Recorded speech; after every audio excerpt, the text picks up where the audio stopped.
नमस्कार, मैं हूं संतोष पाठक और एक बार फिर से आपका स्वागत कर रहा हूं द न्यूज लॉन्चर पर। आज सरकार की असली परीक्षा होने जा रही है। आज सरकार को वाकई संसद के अंदर यह साबित करना होगा कि उसके पास बहुमत है या नहीं। कल लोकसभा में ओम बिरला के पसीने छूट गए थे। आज राज्यसभा के सभापति, उपराष्ट्रपति जगदीप धनखड़ साहब के पसीने छूटते हुए नजर आएंगे। भावनाएं भी आहत हो सकती है उनकी, क्योंकि विरोधी दल जब उनकी असलियत पर सवाल उठाते हैं तो उनकी भावनाएं आहत हो जाती है। और क्यों मैं कह रहा हूं कि असली परीक्षा होगी, पहले बता देता हूं। आपने लोकसभा का कल का नजारा देखा। वक्फ संशोधन अधिनियम पेश किया गया, चर्चा की शुरुआत हुई, सरकार की तरफ से बड़ी बड़ी बातें कही गई, पारदर्शिता लाने की बात कही गई, सुधार की बात कही गई, कांग्रेस पर कई तरह के गंभीर आरोप लगाए गए। लेकिन लोकसभा में कांग्रेस के उपनेता गौरव गोगोई ने जब बोलना शुरू किया तो सीधे सीधे आरोप लगा दिया केंद्रीय अल्पसंख्यक मामलों के मंत्री, जो कि संसदीय कार्य मंत्री भी है, किरेन रिजिजू साहब पर, कि उन्होंने 2013 के कानून को लेकर सदन के पटल पर झूठ बोला। मुसलमानों के प्रति किस तरह की भावना भारतीय जनता पार्टी रखती है, इसे लेकर कई तरह के गंभीर आरोप लगाए। समाजवादी पार्टी के सुप्रीमो बोलने के लिए लोकसभा में कल खड़े हुए। हमने आपको दिखाया कि किस तरह से उन्होंने भारतीय जनता पार्टी की पोल खोल दी कि इतनी बड़ी पार्टी आप कहते हो, दुनिया की सबसे बड़ी पार्टी आप अपने आप को कहते हो, लेकिन एक राष्ट्रीय अध्यक्ष तक नहीं चुन पा रहे हैं। कटाक्ष करते हुए इशारों इशारों में यह भी कह दिया कि प्रधानमंत्री नरेंद्र मोदी जो नागपुर दौरे पर गए थे, नाम नहीं लिया, लेकिन इशारों इशारों में कह दिया कि कहीं वो एक्सटेंशन कराने तो नहीं गए थे अपने कार्यकाल का। 75 वर्ष पूरे होने जा रहे हैं उनके सितंबर के महीने में।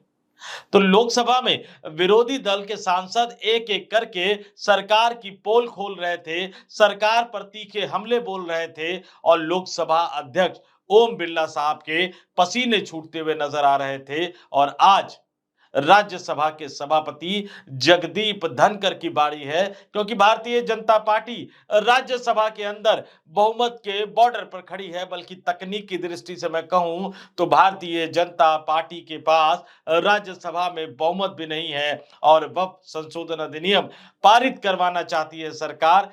4 अप्रैल को संसद के बजट सत्र के दूसरे चरण का समापन का दिन है। आज ये उम्मीद जताई जा रही कि राज्यसभा में इस बिल को सरकार की तरफ से पेश किया जा सकता है। और ऐसे में अगर ऐसा होगा, अगर आज सरकार की तरफ से यह बिल राज्यसभा में पेश किया जाएगा, तो जगदीप धनखड़ साहब के पसीने छूट जाएंगे। या जब भी राज्यसभा में पेश किया जाएगा तो राज्यसभा के सभापति के पसीने छूट जाएंगे। और मैं आंकड़ों के हिसाब से आपको बताऊंगा कि कैसे सरकार इन 8 सांसदों के बल पर टिक गई है। अगर ये 8 सांसद चाहे तो खेला कर देंगे, राज्यसभा में वक्फ संशोधन अधिनियम पारित नहीं हो पाएगा। जी हाँ, सूरत हाल तो यही है। और इसलिए मैं कह रहा हूं कि अमित शाह की जो असली परीक्षा होने जा रही है वो आज राज्यसभा में होने जा रही है। और अब मैं आपको बताता हूं कि राज्यसभा का अंक गणित क्या कहता है, राज्यसभा का आंकड़ा क्या कहता है, राज्यसभा में बहुमत का आंकड़ा क्या कहता है। राज्यसभा में अधिकतम सदस्य जो है वो 245 हो सकते हैं। फिलहाल 9 सांसदों की जगह खाली है, यानी राज्यसभा की जो कुल क्षमता, कुल सदस्य संख्या आज की तारीख में है, वैसे कुल क्षमता 245 की है, लेकिन 9 सांसदों की जगह खाली है। तो कुल क्षमता आज की तारीख में 236 है। और 236 सदस्यीय राज्यसभा में बहुमत के लिए, यानी बिल को पास करवाने के लिए सरकार को 119 सांसदों की जरूरत है देश के उच्च सदन में इस विधेयक को पारित करवाने के लिए। और अब मैं जरा आंकड़े बता देता हूं कि एनडीए गठबंधन के पास कितने सांसद है। मैं फिर दोहरा देता हूं, 236 सांसद अभी है राज्यसभा में, और बिल पारित करवाने के लिए आधे से एक ज्यादा चाहिए, यानी 119 सांसदों का समर्थन चाहिए। अमित शाह को 119 सांसदों का जुगाड़ करना पड़ेगा, जो फिलहाल एनडीए गठबंधन के पास नहीं है। आंकड़ा सुनिए, भारतीय जनता पार्टी के पास राज्यसभा में 98 यानी 98 सांसद हैं। जनता दल यूनाइटेड यानी नीतीश कुमार की पार्टी के पास 4 सांसद हैं। एनसीपी यानी अजीत पवार की पार्टी के पास 3 है। चंद्रबाबू नायडू के पास 2 है। जनता दल सेकुलर यानी एचडी देवगौड़ा 1, शिवसेना एकनाथ शिंदे वाली 1, जयंत चौधरी 1, जो हाल ही में मुसलमानों को लेकर वो योगी आदित्यनाथ सरकार की आलोचना कर रहे थे। देखते हैं राज्यसभा में वो क्या करते हुए नजर आते हैं। आरएमएल 1 है, पीएमके 1 है, एजीपी 1 है। इन तमाम सांसदों का अगर मैं जिक्र करता रहूं, इनको गिनता हुआ नीचे आ जाता हूं, तो ये आंकड़ा पहुंचता है 117। और बिल पास करवाने के लिए कितना चाहिए? 119 सांसदों का समर्थन चाहिए। लेकिन भारतीय जनता पार्टी के नेतृत्व वाले एनडीए गठबंधन के पास राज्यसभा में तकनीकी तौर पर 117 सांसद ही हैं। और मैंने क्यों कहा कि बहुमत के बॉर्डर पर है? अगर मैं निर्दलीय 2 सांसदों को इसमें जोड़ लेता हूं, क्योंकि 2 निर्दलीय जो है वो एनडीए के साथ है, 1 निर्दलीय जो है वो इंडिया गठबंधन के साथ है, विपक्षी गठबंधन के साथ है। तो अगर मैं निर्दलीय 2 सांसदों को जोड़ लेता हूं, तो ये आंकड़ा पहुंचता है 119, यानी बिल्कुल बहुमत के बॉर्डर वाला, क्योंकि 119 सांसद तो आपको राज्यसभा में बिल पास करवाने के लिए चाहिए। तो अगर किसी ने भी गड़बड़ कर दी, किसी ने भी खेला कर दिया, तो मामला फंस जाएगा। और यहां यह भी याद रखिएगा कि जनता दल यूनाइटेड के 4 सांसदों में राज्यसभा के उपसभापति भी है। अगर धनखड़ साहब चेयर पर लगातार नहीं बैठे रहेंगे, वोटिंग के समय भी नहीं बैठे रहेंगे, तो फिर धनखड़ की अनुपस्थिति में हरिवंश साहब को चेयर पर बैठना होगा और फिर वो वोट नहीं कर सकते। इसलिए मैंने कहा ना कि बिल्कुल बहुमत के बॉर्डर पर है। और जिन 8 सांसदों का मैं जिक्र कर रहा था कि जो 8 सांसद सरकार को बचा सकते हैं इस मसले पर, क्योंकि अगर उन 8 सांसदों ने हाथ खड़े कर दिए, तो फिर अमित शाह के लिए इस बिल को पारित करवा पाना बहुत ज्यादा आसान नहीं रहेगा, बल्कि संभव ही नहीं होगा। उसमें से 2 निर्दलीय मैं आपको बता चुका हूं। लेकिन सबसे महत्वपूर्ण भूमिका जो इसमें निभाने वाले हैं, वो 6 नॉमिनेटेड यानी मनोनीत सांसद निभाने वाले हैं। मैं आपको बता दूं कि मनोनीत सांसद वो होते हैं जो कला के क्षेत्र में, खेल के क्षेत्र में या इसी तरह के अन्य क्षेत्र में नामी गिरामी हस्तियां होती हैं, जो राज्यसभा सांसद का चुनाव लड़कर सांसद नहीं बनते, बल्कि उनको राष्ट्रपति की तरफ से मनोनीत किया जाता है। और राज्यसभा में वर्तमान में ऐसे मनोनीत सांसद 6 हैं। कई मनोनीत सांसदों की जगह अभी खाली है।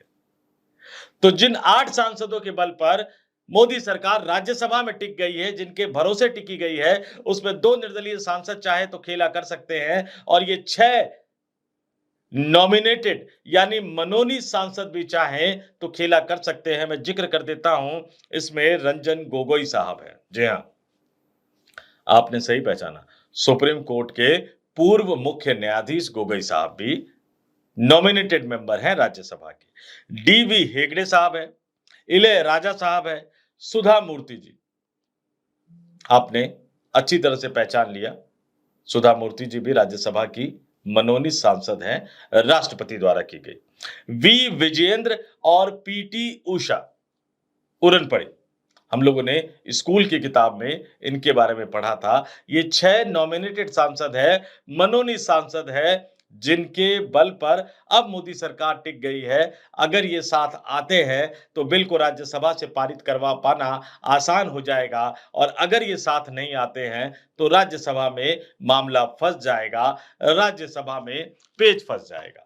और अब मैं विपक्षी राजनीतिक दलों की बात भी कर लेता हूं और फिर अन्य की बात भी करूंगा, क्योंकि अन्य की भी इसमें बहुत ही महत्वपूर्ण भूमिका है। आंकड़ा मैं बता चुका हूं, 119 सांसद चाहिए बिल पारित करवाने के लिए। एनडीए गठबंधन के पास सिर्फ 117 सांसद है, यानी बहुमत से कम है। अगर 2 निर्दलीय साथ आ जाते हैं तो 119 यानी बहुमत के बॉर्डर पर पहुंच जाएंगे। लेकिन इस बिल के पारित होने को सुनिश्चित करने के लिए मनोनीत सांसदों का साथ आना भी भारतीय जनता पार्टी के इस बिल के समर्थन में आना बहुत जरूरी है। विपक्षी राजनीतिक दलों की अगर बात कर ले तो इंडिया गठबंधन के पास आज की तारीख में 88 सांसद है राज्यसभा में, और अन्य की बात करें तो 23 सांसद है राज्यसभा में।